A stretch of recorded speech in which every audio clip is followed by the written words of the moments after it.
Well, you've asked for it, and it's finally here. I am going to rebuild a Hydra Power 2-speed unit. This is one for the purple 1850. It seemed to work good and everything, and part of me was been saying all along, oh, you know, you don't need to go through it. It doesn't really leak much and shifts like it should.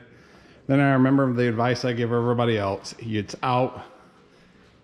It's not going to get any easier to do, and once this thing's all painted up, I don't want to tear it back apart and scuff up paint and stuff. So for the cost of a seal kit and maybe some parts, we'll see what all we find. I'm not expecting to find much wrong because, like I say, it worked really good. Oil looked good in it and everything, but I've got the time now to do it. We're gonna go through it. First thing to do is get the oil draining out. We'll see if there's anything on the drain plug.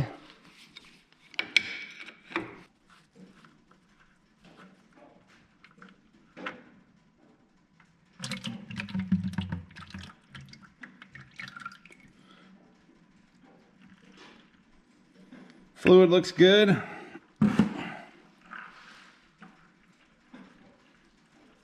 Couple of little fines on the drain plug, so probably a good idea to just take her apart and reseal it, make sure everything's in good shape, and put her back together so it doesn't mark its territory.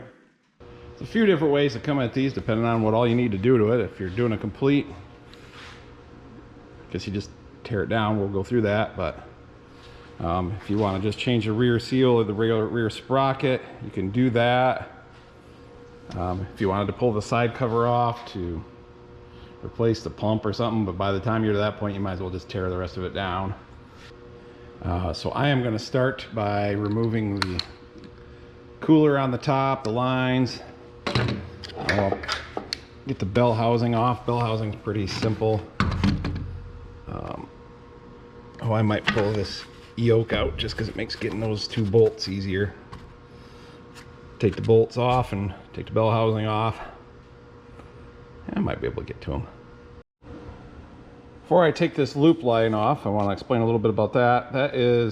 That's what provides oil pressure into the direct drive clutch pack. So if you want to do some testing, you can put a T in, probably this spot's as good as any, and then you can have a gauge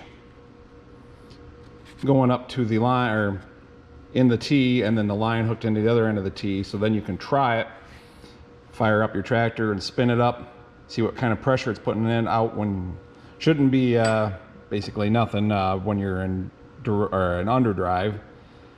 And then when you put it in direct, I'll have to look, I think it's 160 to 180 psi. Your gauge should go up. If you're getting up there, you're doing good.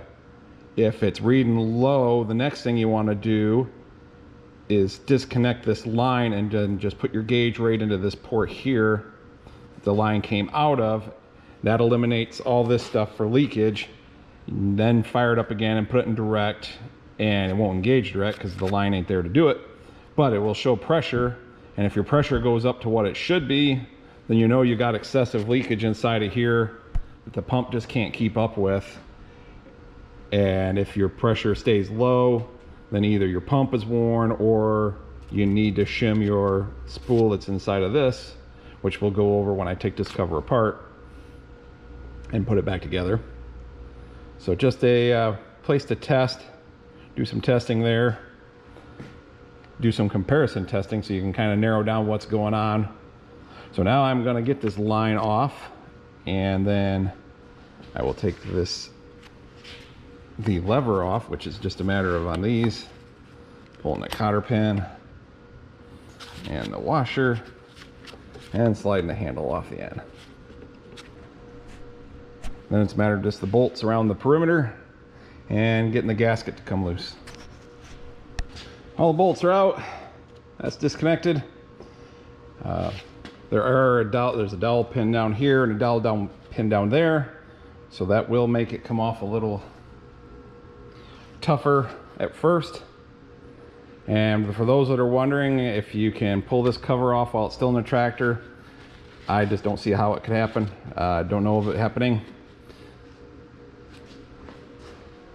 I wouldn't want to try it because then you tear up the gasket and then you are committed to pulling the engine. So usually you can catch the edge and go at it with a chisel.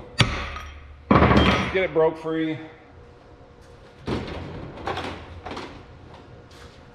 And once you got room to get in there with a screwdriver or some suitable prying device, just work it away around.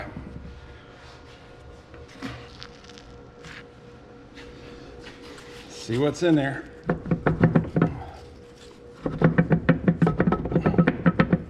Okay, I'm not quite off that top dowel pin.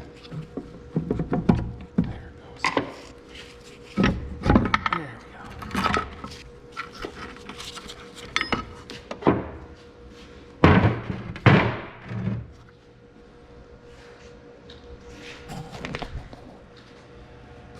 There you go, the guts. This was a part that used to stick out through the side cover there, and the hose hooked to that. So far things are looking good.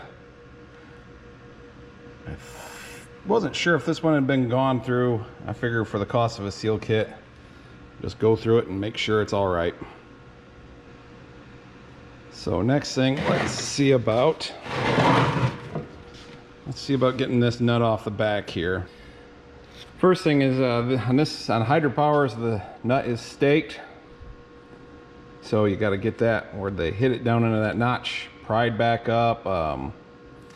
Usually, if you can get a chisel under there, you can pry it back up. Of course, that messes the threads underneath. I've taken a drill and drilled that metal away or grind it away. But fortunately, the seal kit comes with a new nut, so don't worry about saving the nut. Worry about saving the shaft, because you can't get those anymore. Well, I took a drill bit and drilled out against to where the nut had been staked. And then I've got the handy dandy ST149 or SAE number 9 spanner wrench. I was thinking I had this is the one for the over and unders. This ain't the official Oliver one. I think it's Maple Springs Farm. Put a link down in there, but they make one for the over and under and another one for the larger Hydra Power, but it's got a nice 1/2-inch square hole so you can put your breaker bar, ratchet, impact, whatever you want on it. Although these tabs aren't, you know, terribly thick, so they don't take a whole lot of pounding from an impact. But with this style, let's take a bar of some kind or a long punch like I've got. Use that for your pry bar. And see, I'm going to take a pair of channel locks and put on there. Probably a big pipe wrench would probably work good, especially if you're replacing the sprocket and you don't have to worry about it.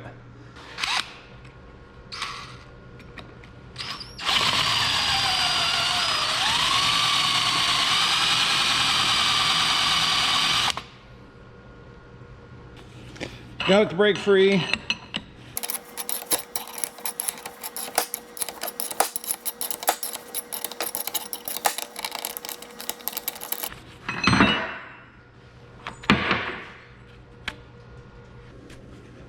There, that just slides right out.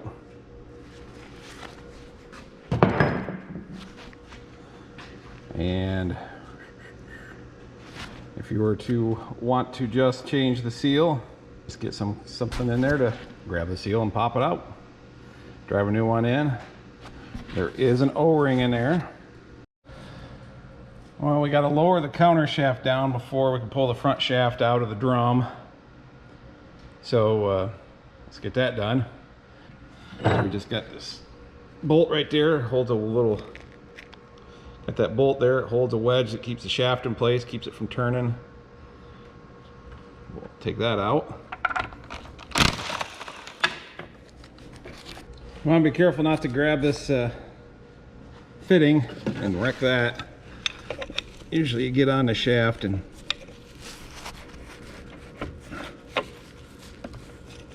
you can grab that flat spot where that stop was and oops,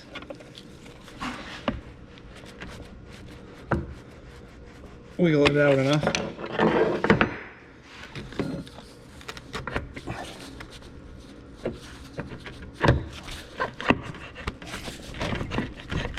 There. Okay, we've got that counter shaft lowered down. So now we can get the upper shaft out. I took the bell housing off, which is just the bolts around. You'll notice the bell housing has a hole in the bottom, but this cover does not. So there's always that bottom hole is always missing. That's normal. This is the older style. There's a gasket in here. There was a couple variations on this. Later ones didn't even have this plate here. I can spin this off. This has the, this basically just holds the sleeve for the throwout bearing. Why don't I zip that off real quick?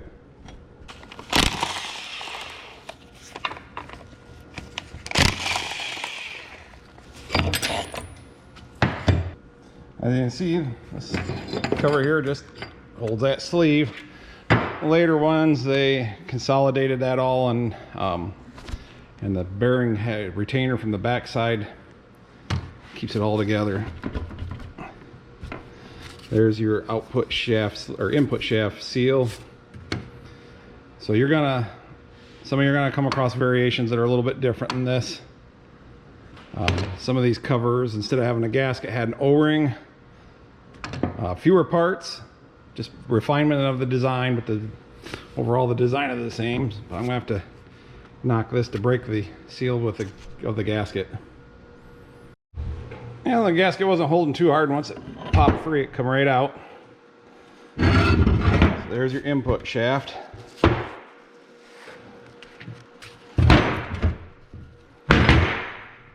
And there. This piece has a seal in it. You say later designs, this was kind of all one piece. And now this, I have to take snap ring off the bearing to bring that plate up. But fewer gaskets, so you're gonna have leftover gaskets depending on what age your hydropower is from the seal kit, because it's got everything for all the different versions in one kit. But some of them, the seal just, this shaft actually comes out the backside more like an over and under. There's a plate that retains it, the bearing on the backside. You pull that and then tap the shaft and bearing out of the housing. Then the seal will be down in there, and you can pull the seal and replace that. But that's not the style. The majority of them are probably this style, but there are some variations. I just want to warn you. Next step, there's a snap ring that holds this old drum assembly on, so you take the shaft out the back. There's the opening. Takes these flat-faced snap ring pliers to get in there and get it. Roll it around to this side, so the camera's on that side and it's in the way. Another thing the kit comes with is all new snap rings. This one feels a little stretched.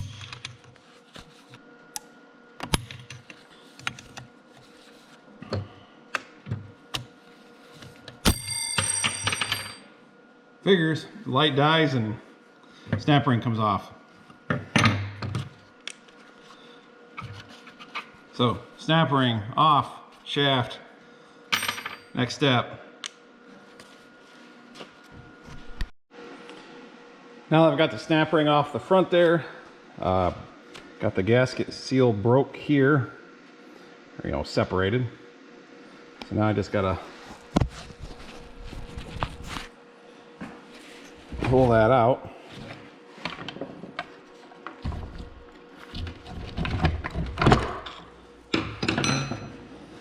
Kind of helps to hold the drum inside, and then the whole shaft slides out of everything, slowly but surely. And you have your tail shaft assembly. Set that there.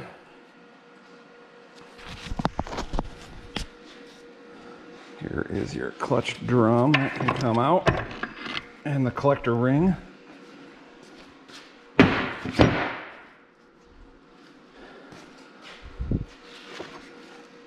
shaft goes on there.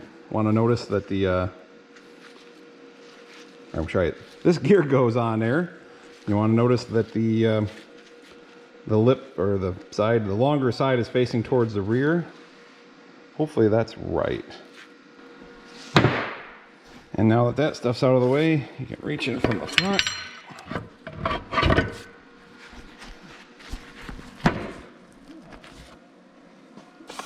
Reach in, grab the counter shaft, and take that out. So all your sub-assemblies are out and apart.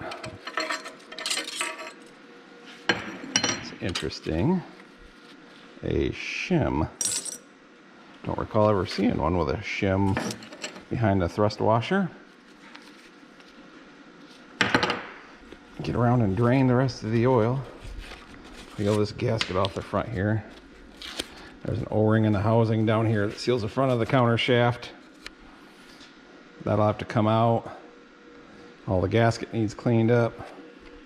Here's the other thrust washer. Yeah, there's a little bit of grinding stuff in the bottom. Something was going on. So here's your clutch, direct drive clutch pack drum. You need to push these tabs back. Later ones had a drum with a snap ring on them, like in your 1555s. Instead of this bolted together unit. This just slips off from here. There's some sealing rings and right here on the drum. They'll come in the kit. There's this piece, the collector ring. Notice it has the word front cast right into it. And also you'll want to check on the inside here. You'll see where the sealing rings ran. And that should be shined up. But if they're worn down in, then this one looks like it's going to be good. Then you're not going to get good sealing. I don't think this part is available anymore. A guy could take this to a machine shop, have them bore it out a little bit and re-sleeve it back to the original size. I believe that spec should be in the service manual. And there is a hole. That's where the pressurized oil comes in between the two rings. It goes between these sealing rings. And it finds this hole here, which is drilled into there, which pushes a piston up and squeezes all those clutch discs together until they're tight enough that the power has to go through them. And over here we have, this is the counter shaft. This is the gear that drives the pump. That gear slides off. There's bearings inside the shaft. There's snap rings that hold them in. And then there's this thrust bearing thing in here. And in here is where your sprag clutch goes. This is underdrive here. There's all these wedges in here captured in a cage. And it's a one-way clutch. So this gear can turn on this shaft this way. But when I try to turn it the other way, all those little wedges lean just ever so slightly, and that's enough to take up the space. And then it transmits power. And that's how that works. When you're in direct drive, the output side of this, the pump side, speeds up. And so it ends up turning faster than this gear, and so it freewheels in it. That's why you gotta have that. Freewheels in it. If you take it out of direct, eventually the speed of this this slows down to the speed of this, and then you're in underdrive, and this gear is turning this way, so it turns the shaft. But if your tractor speeds up, it can still turn faster, and that's why it freewheels going downhill. So I can slide this right out of here. I'll make sure there's no roughness to this shaft. It's nice and smooth. No ledges or anything like that. Here's that thrust washer that's just like the one on the other side. And then this is the actual sprag clutch here.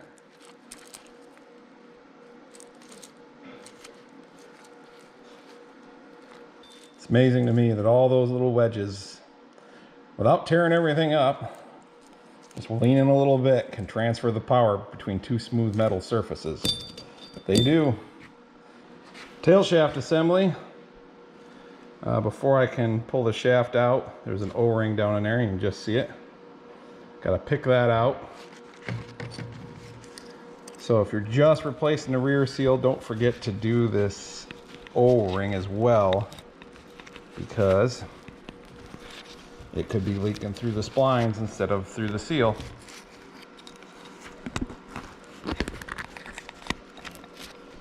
And there's that.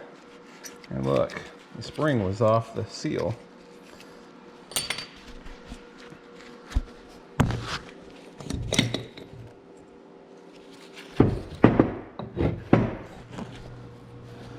Now here's another change.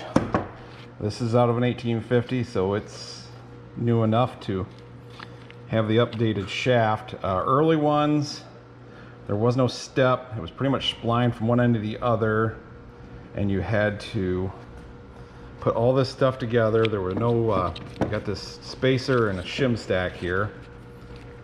Don't want to lose those. Just set these over here right now.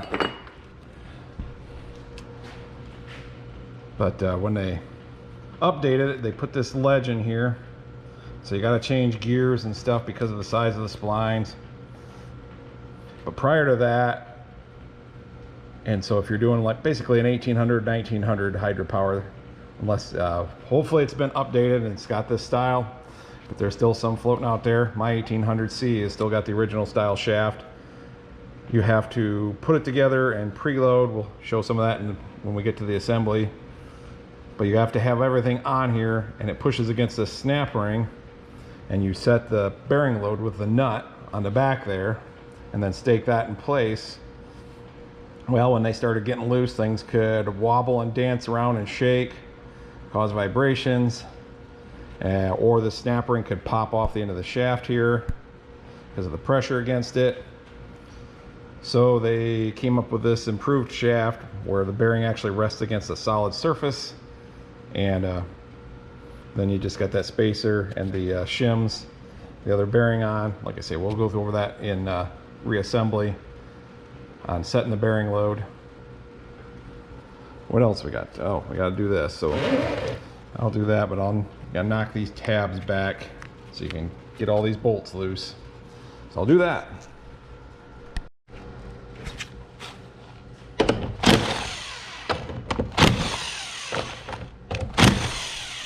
Or these sealing rings, actually.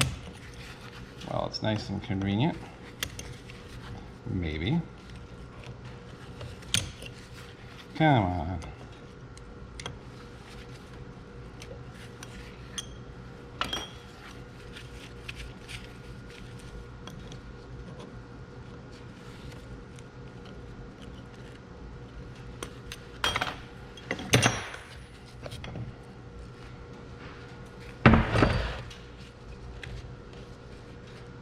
Well, that clutch disc looks good.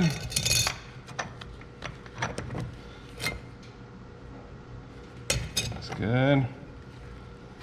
I'll put them against something flat to make sure they're flat, but they're sure looking it.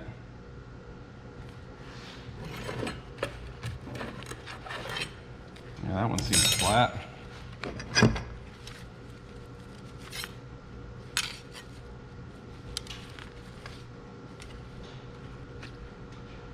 They look good.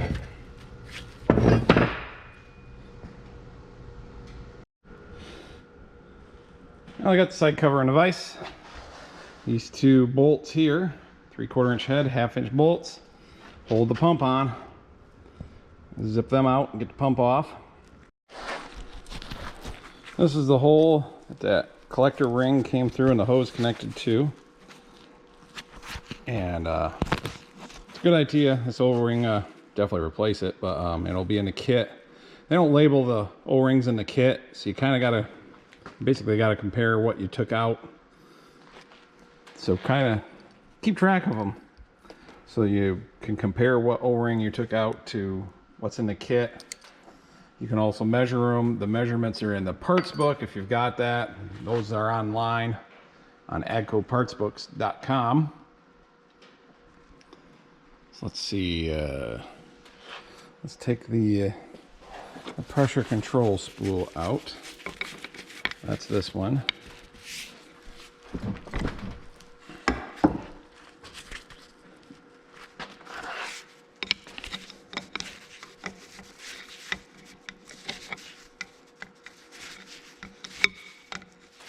This is spring loaded, so I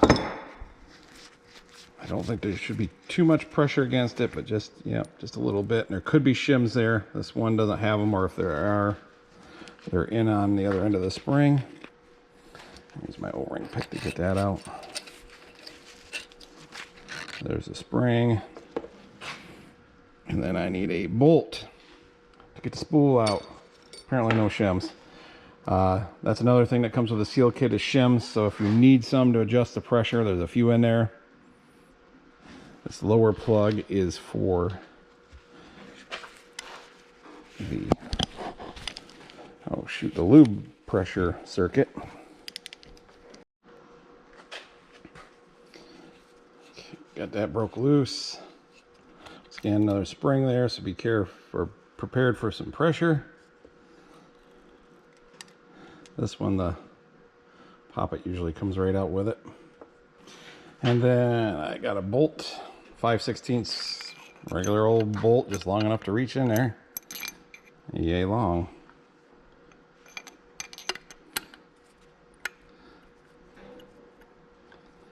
And it will thread into this spool for the high pressure control valve.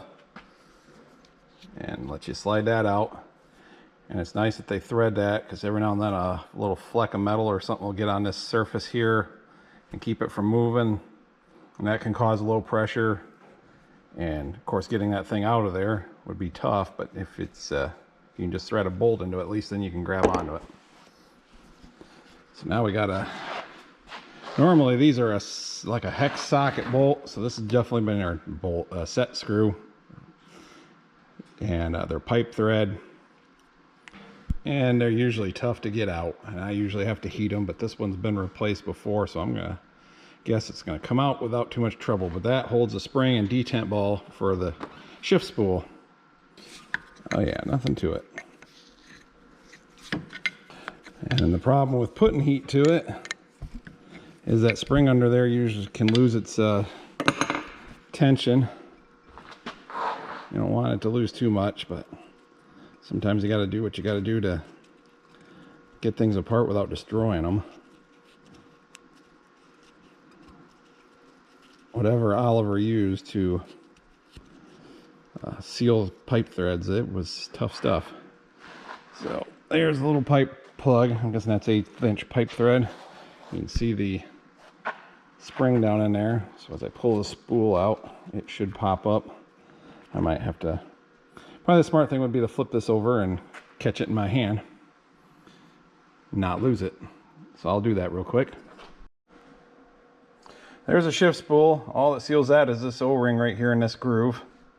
So if it's leaking out the shift spool, it has to come out that far, which means it has to hit the bell housing. So you're just not going to do it without pulling the engine, honestly. And there's the spring and the detent ball. Definitely don't want to lose those. That's everything out of the side cover other than just plugs, which I'm going to leave those in. Can flush it out without having to take every single plug out. So I'll take the 4 bolts out to disassemble the pump and visually inspect it and get it cleaned up. Usually these pumps are pretty good. They got a screen on the bottom.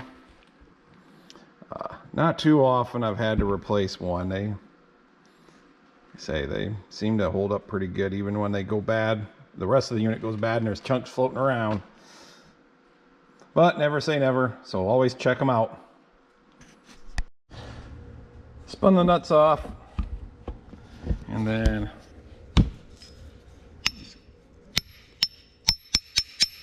give a little tap on the gear. That was enough to create a little space in there where I can pry this cover off. Took a little prying with the screwdrivers, but There's the pump. Nothing I can catch a fingernail on there. The faces and the teeth of the gear look nice and smooth. Looking like the other side's pretty much the same. I got her on her side, but one other pipe plug I like to take out or get loosened up is this one here. It's just to the right of the two bolts that mount the pump, and that's where I will put my test gauge in when it's all assembled, and I test it for pressure and everything. That essentially gets me, that drilling goes right over to the pump. So you'll get two different readings depending on whether it's high range or low range. Hydra power drive or direct drive. A little bit easier to get it out now in case I have to put heat or something to it, and then have the whole unit together, and then try to take that plug out and find out it's in there really hard. So that is out. It is ready to go in the tank and get some washing done, as are all the other parts. Let me go double check. The direct drive piston, I need to get that apart, and for that you really need a press. So let's take her over there. This piston for the direct drive clutch pack has a sealing ring on it, and so we need to get it out to switch that. There's this heavy spring that pushes the piston back when you take it out of direct drive and pushes the oil back through, so it releases quickly and doesn't drag. So this spring, or I'm sorry, this snap ring in here has got spring pressure against it, so you can't just go in there, and plus it's also captured by being recessed down in here. So you can't just go in and snap it off or snap it out. Let's see, make sure the opening's facing me. So I made this U-shaped tool with a nice long handle. Keep my fingers out of things. And then hold that, center it up, and use it to hold the spring down.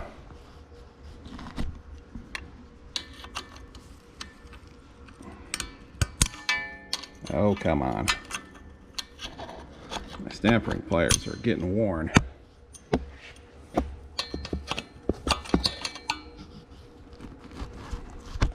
And having this camera in the way doesn't help.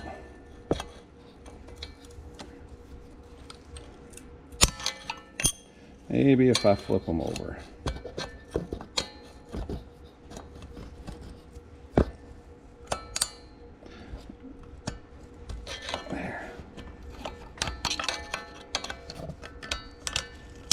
There we go.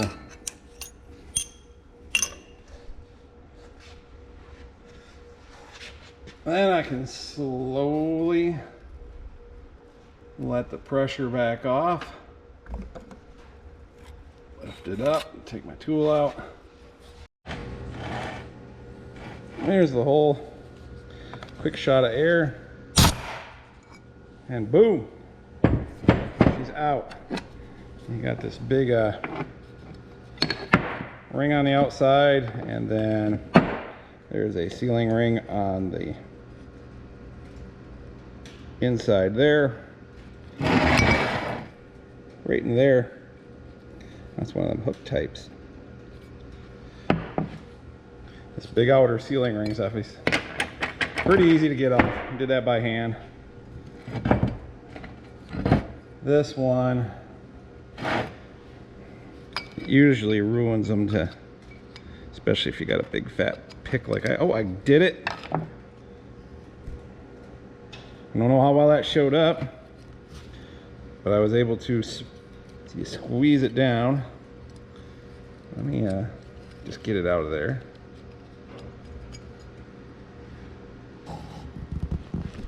And then I can show you.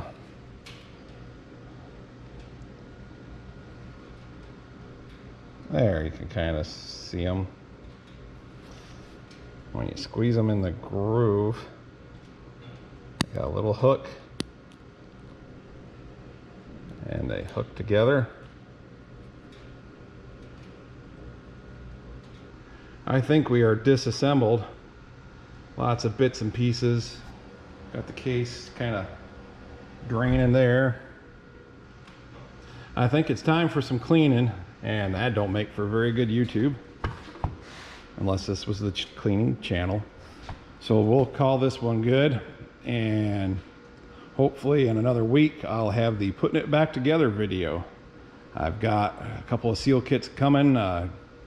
Found a couple on eBay and got a good deal on those, so I figure I might as well buy both. I'll use the other one eventually. So it's just a matter of time. We'll wash everything up, and then next week I can get her back together. So once again, thanks for watching.